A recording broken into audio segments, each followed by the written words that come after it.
দিলেন। উসমান রাদিয়াল্লাহু তাআলা আনহু নবীজির খেদমতে দাঁড়াইলে ফকির বেটা কয়, হুজুর এই যে বেটা কিপটা, এই বেটার কাছে আমি গেছিলাম, আমার নবী বলেন তার কাছে আপনারে পাঠাইছিলাম।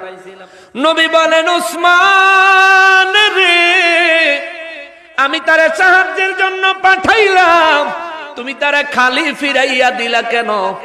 উসমান রাদিয়াল্লাহু দুই হাত জোড় করে কয়, নবী গো,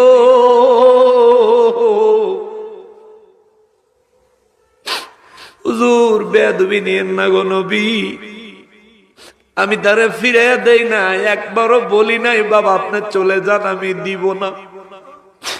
তিনি যখন আমার সামনে দাঁড়ায়া বারবার বলতেছিলেন, আপনি নবীজি তারে পাঠাইছেন। আমি জিজ্ঞেস করলাম কে পাঠাইলো? বললেন রহমাতুল লিল আলামিন পাঠাইছে। হুজুর আমি মনে মনে নিয়ত করছি গো, এই মানুষটা যতবার তার জবান দিয়া আপনি নবীর কথা বলবে, ততটা উট বোঝাই করে ধন সম্পদ আমি তারে দিয়া দিব। সুবহানাল্লাহ, আল্লাহু আকবার, ইয়া রাসূলুল্লাহ। তার জবানে চারবার আপনার কথা বলছে গো নবী।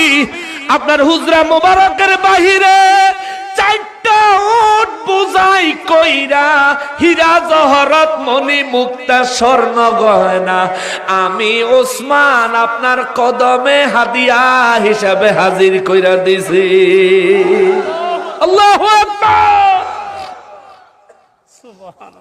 নবীর দরবারে ফকির আসলেন, আমার নবীজি তার সাহায্যের জন্য উসমান